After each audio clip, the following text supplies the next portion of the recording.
Cet épisode est une présentation d'Intact Assurance. Salut tout le monde, bienvenue à cette nouvelle émission de Passion Motoneige.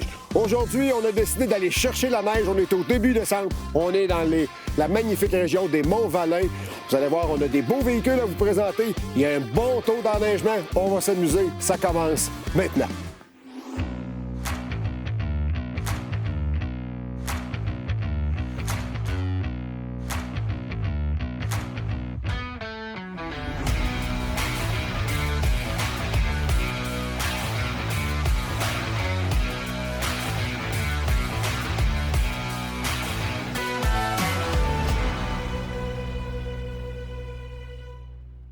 Salut la gang!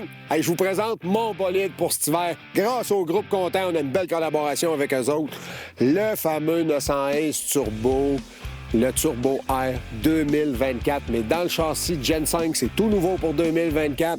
Donc, on a adapté, si on veut, le nouveau châssis avec le gros 911 Turbo. Machine de 180 chevaux. On regarde ça en détail. Écoutez, il y en a tellement sur cette machine-là que c'est un peu difficile de ne pas l'oublier. Mais on va faire le tour.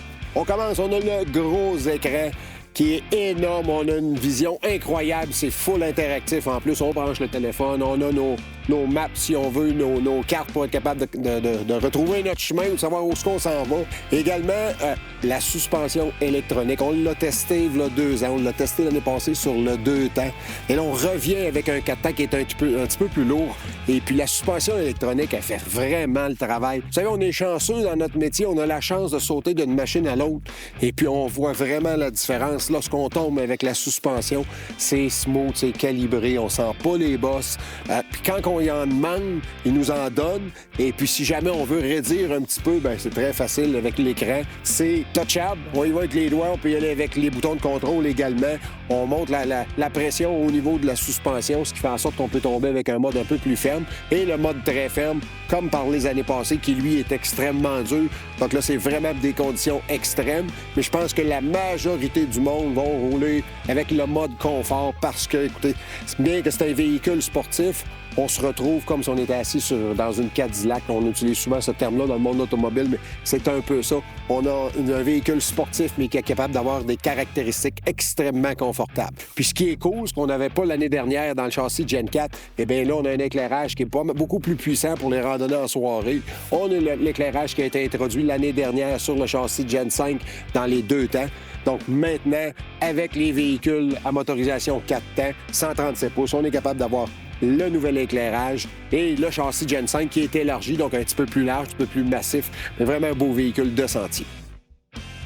Je pense qu'on ne se tente pas de rouler avec une motoneige comme celle-là. C'est toujours le fun. C'est une motoneige qui est super confortable, qui est confortable à l'oreille aussi. C'est smooth. Quand on veut de quoi de plus sportif, on est capable, on réajuste.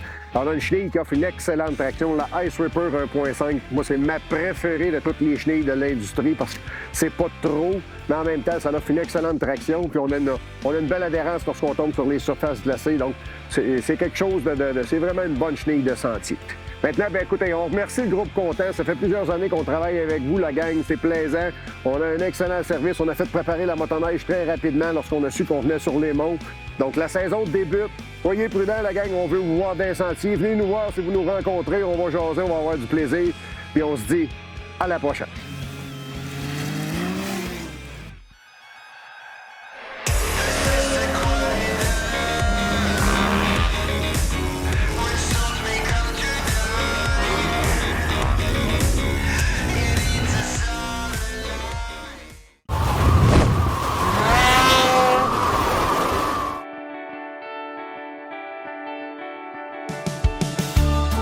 L'utilisation d'une motoneige demande une certaine connaissance des règles de bonne conduite de la part de l'utilisateur en ce qui concerne les endroits où il désire circuler. On est tous attirés par les beaux plans d'eau, mais il faut toujours se rappeler qu'il y a certains risques à circuler sur les plans d'eau et c'est très important de suivre les balises du sentier. Aujourd'hui, on est à Saint-Donat, on est aux abords du Grand Lac Archambault. On est avec Rénal Hawkins, avec qui on va jaser de la sécurité sur les plans d'eau. Rénal est directeur général de la Société de sauvetage.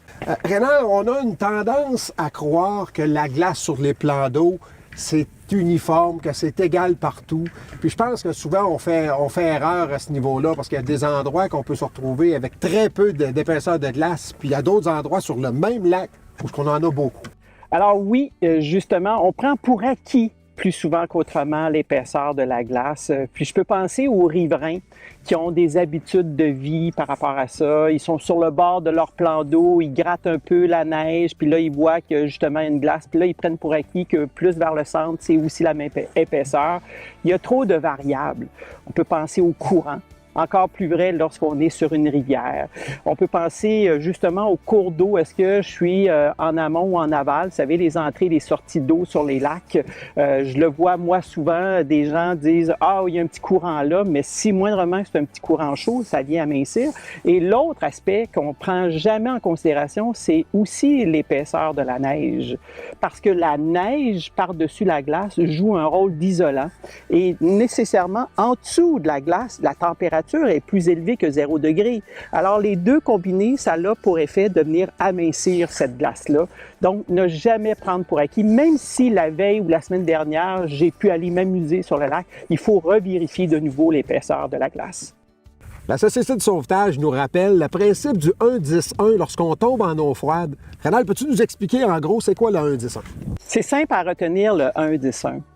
Dans le fond, c'est l'Université du Manitoba à Winnipeg qui a fait la recherche sur l'hypothermie. Alors, il faut comprendre cette règle-là. Vous avez 1 minute, donc le premier 1, pour prendre le contrôle de votre respiration parce que vous êtes tombé de façon involontaire dans l'eau. Hein? C'est pas comme faire un bain d'eau froide là, ou se baigner dans le fleuve à certaines régions du Québec. Là. Donc, je tombe de façon involontaire, j'ai une hyperventilation qui s'installe vu que j'ai le choc. Il faut venir prendre le contrôle de cette respiration-là, sinon vous pouvez perdre conscience à cause de ce qu'on appelle l'hyperventilation. Ensuite, vous avez le 10. 10 minutes de force musculaire, de motricité pour pouvoir venir briser la petite glace qui va venir se mettre autour de vous ou justement d'être capable de sortir de l'eau. Et l'autre 1, c'est que vous avez environ 1 heure devant vous, dépendant de votre forme physique, de votre tissu adipeux, est-ce que vous êtes musculaire ou pas, est-ce que vous avez une flottabilité ou pas. Vous avez 1 heure avant que ce soit le facteur de l'hypothermie qui puisse justement faire la différence. Donc, ce qu'il faut faire, sans faire de jeu de mots, c'est de garder son sang-froid. Briser cette petite glace-là. Lorsqu'elle ne se brise plus, ça veut dire qu'elle est assez solide pour pouvoir mettre vos avant-bras sur cette glace-là. Et là, c'est le temps de faire aller vos jambes comme quand vous aviez suivi des cours de natation pour sortir de cette glace-là et de vous mettre à vous rouler le plus loin possible du trou où est-ce que vous êtes tombé. Et malheureusement, votre VTT, votre motoneige, il y a quelqu'un d'autre qui viendra la récupérer. On le sait, l'hypothermie peut causer même la mort. Donc, quelqu'un qui est témoin d'un accident, qui a un collègue qui tombe à l'eau, qu'est-ce qu'il doit faire? Alors, la première chose que vous devriez faire, dépendant du réseau, c'est de communiquer avec le 911 pour déclencher les mesures d'urgence. Vous devez vous dire que si la personne a passé barre en barre la glace avec son engin, nécessairement, l'épaisseur n'était pas au rendez-vous. Donc, vous devez trouver une extension de portée. Avez-vous un sac à cordes au sein de votre engin? Avez-vous un bâton d'hockey parce que c'est un patineur qui a passé barre en barre la glace? L'idée, c'est de vous trouver l'extension de portée. Vous pourriez même, à la limite, prendre votre propre manteau. Et là, vous vous étendez sur la glace, vous rampez le plus près possible, justement, pour lancer cette extension de portée-là, garder contact avec l'extension et de tirer la personne. Je vous dirais, à la limite, là, vous pourriez même faire une chaîne humaine, tout le monde étendu sur la glace. Lorsque vous avez réussi à sortir la victime de l'eau, vous devez la ramener le plus près possible pour qu'elle puisse d'un lieu où on pourrait justement l'abriter, la réchauffer et là, lui donner les soins appropriés face à l'hypothermie, une boisson tiède, pas d'alcool, justement, pas de gros café chaud. L'idée, c'est de la réchauffer graduellement, même tordre les vêtements dans une certaine mesure, mais si vous n'avez pas de couverture, elle est mieux de garder justement les pièces de vêtements, même s'ils sont mouillés sur elle, parce que ça la protège, ça joue ce rôle d'isolant-là. Et là, naturellement, vu que vous avez déclenché le 911, les services préhospitaliers d'urgence vont arriver tôt ou tard, ils vont pouvoir réchauffer graduellement la personne et le cas échéant, l'amener même dans un centre hospitalier. Et au moins, vous aurez une anecdote à raconter à tout le monde plutôt que d'avoir fait vivre un drame à les proches de la victime. Je pense qu'avec toutes ces belles informations-là, c'est facile de comprendre que c'est hyper important de rester dans les sentiers balisés lorsqu'on circule en motoneige. Maintenant, j'aimerais ça vous entendre un peu sur les épaisseurs de glace. Les clubs sont quand même assez bien équipés, je pense, pour faire les vérifications. Mais je voudrais vous entendre là-dessus. Qu'est-ce qu'on y va au niveau de l'épaisseur de glace pour un cheval, exemple, versus un automobile, un motoneigiste, à quoi ça ressemble? Absolument, c'est les responsabilités de la fédération et de ses clubs de faire ces vérifications-là de l'épaisseur de la glace. Il y a des endroits où ce sont les municipalités, surtout lorsqu'ils veulent faire ce qu'on appelle des patinoires sur la glace. Ce qu'il faut retenir, là, c'est, dans le fond, vous voulez marcher, là, c'est 10 cm minimal, donc 4 pouces. Une motoneige, c'est de 12 à 15 cm. On est dans le 5 à 6 pouces lorsqu'on a une belle glace neuve. Et là, on a fait une charte à la société de sauvetage.org qui vous donne les épaisseurs en fonction du poids. Là, ici, sur la charte, vous allez voir une auto, un camion. Comprenez que si vous êtes plusieurs motoneiges, plusieurs VTT, bien, vous devez considérer le poids de l'ensemble de ces engins-là si vous vous rassemblez en plein milieu d'un plan d'eau. Alors, c'est ça qu'il faut retenir, c'est est-ce que les vérifications ont été faites de façon régulière? Habituellement, les clubs ont cette responsabilité-là. Donc, tant longtemps que le sentier est balisé, ça veut dire que c'est propre à ça et il faut maintenir ça. Si vous voulez vous aventurer davantage, vous êtes mieux de vérifier avec les autorités locales s'ils ont fait ces mesures-là à différents endroits et considérer toujours le poids dans sa globalité, pas juste par rapport à vous, mais avec les autres partenaires avec qui vous vous amusez sur la glace. Et comme ça, vous allez continuer à avoir du plaisir sur les différents plans d'eau au Québec. Canal Hawkins, directeur de la Société de sauvetage, merci beaucoup. C'est très instructif. Mais merci, ça m'a fait plaisir.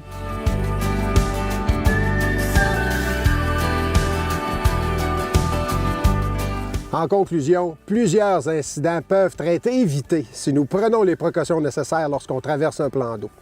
La témérité est une attitude que nous devons éliminer de notre comportement de motoneigiste. Soyons conscients en tout temps des dangers, car c'est de cette façon que nous allons réduire considérablement les accidents mortels reliés à la pratique de la motoneige, surtout sur un plan d'eau. Ayons un comportement responsable dans nos déplacements, en espérant que ces quelques conseils amélioreront vos connaissances et vous serez en mesure de réagir adéquatement si malheureusement un incident survenait.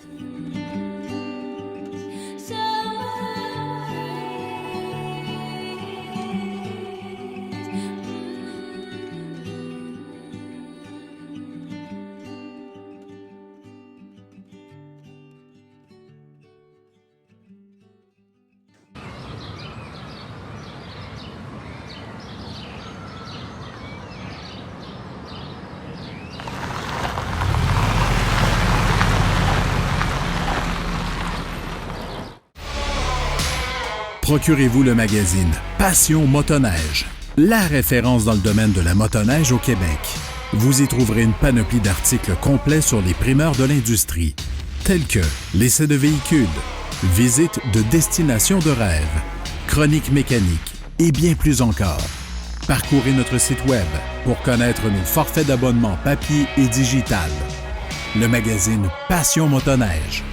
Votre passion, votre magazine.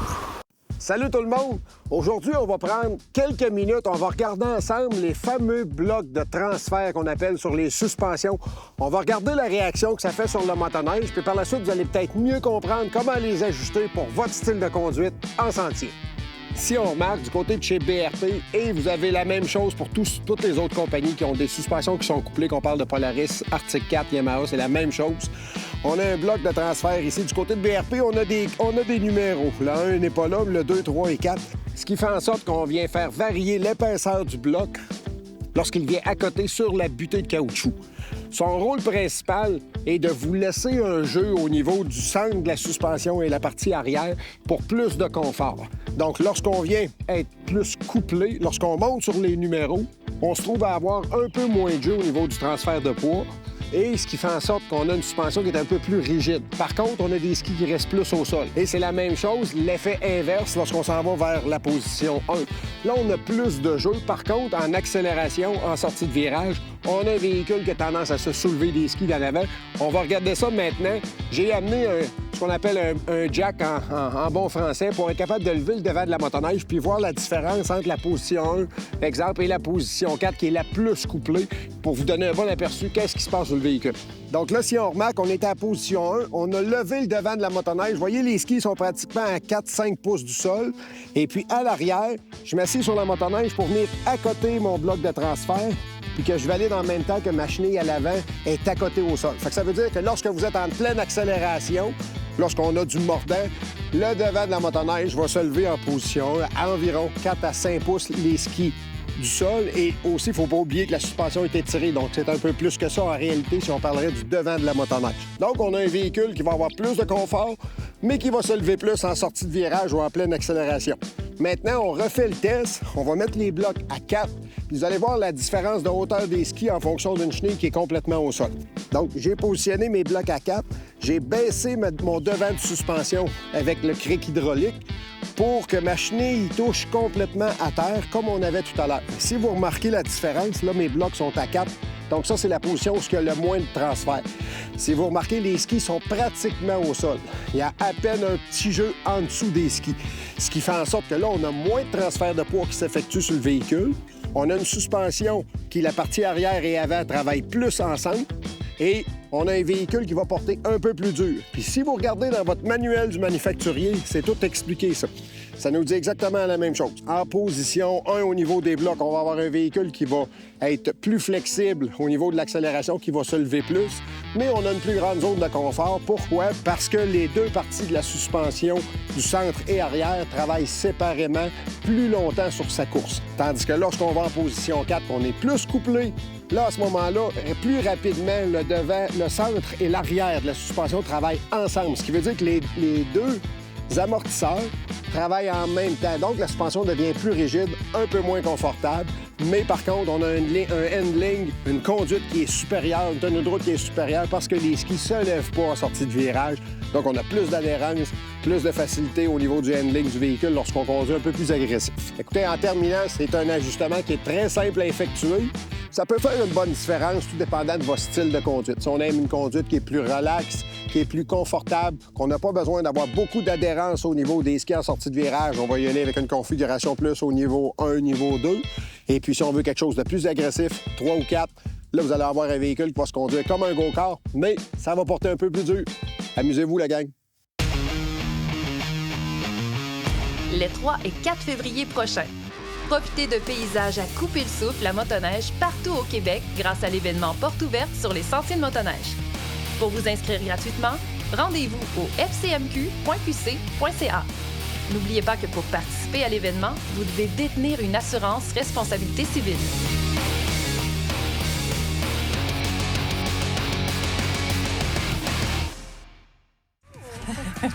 Hey, j'ai rencontré quelqu'un, un visage connu, en fait, dans l'auberge 31, Valérie Ménard de la SCMQ. Oui, j'étais perdue, genre volontairement. Justement, parle-moi un peu, c'est quoi la fédération? Parce que c'est un peu nouveau pour Lisanne, elle est débutante, fait que ça va être le fun à entendre.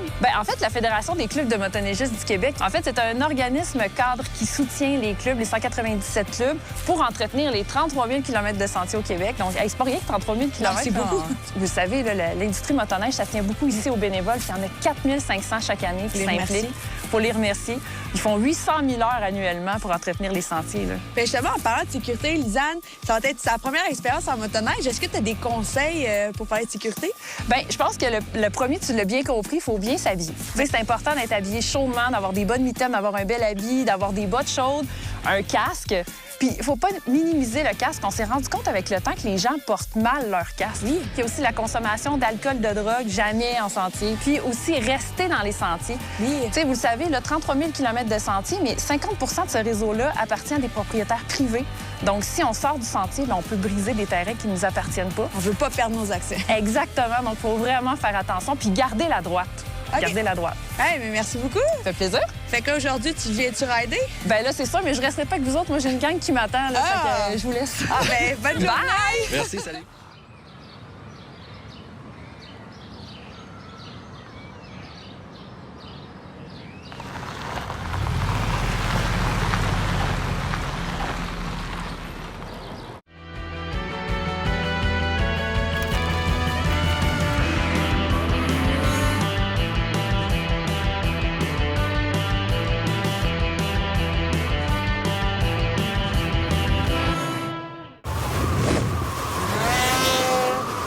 Wow, hein? La magie des écrans verts. Watch out. Ben alors, plus sérieusement, on est au Montana présentement pour faire l'essai de la Polaris 9R Matrix Slash 2024.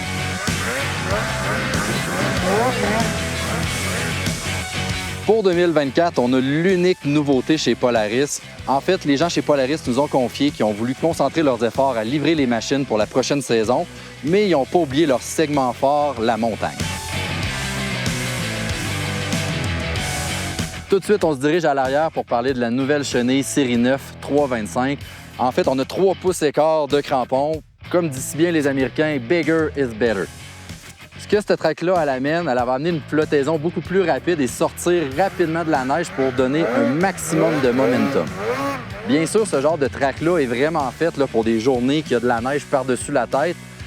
C'est sûr que quand on va tomber dans des journées qui sont un petit peu plus tapées, plus techniques, ben là, on va peut-être privilégier la 2,75, donc 2 pouces 3 quarts. Des décors comme ici avec de la neige à profusion, c'est exactement cette chenille-là que ça vous prend.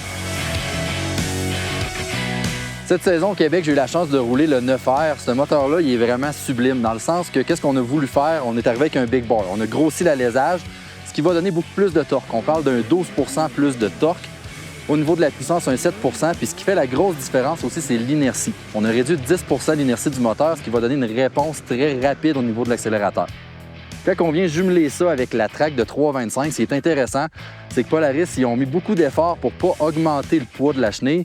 À ce moment-ci, on trouve exactement le même poids que celle qui était de 3 pouces de l'année dernière.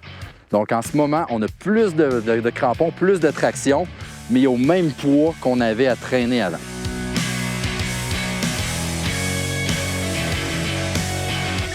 Une autre grosse nouveauté, puis je pense que tout le monde l'attendait, le fameux Ice Scratcher. Tout le monde prenait ceux-là de Bombardier pour ne pas les nommer, puis ils les mettaient sur leur machine parce qu'avant ça, quand on reculait, ça l'arrachait complètement. Bien maintenant, ils sont arrivés avec un beau petit spring, puis si on recule, il reste en place. Good job, Polaris.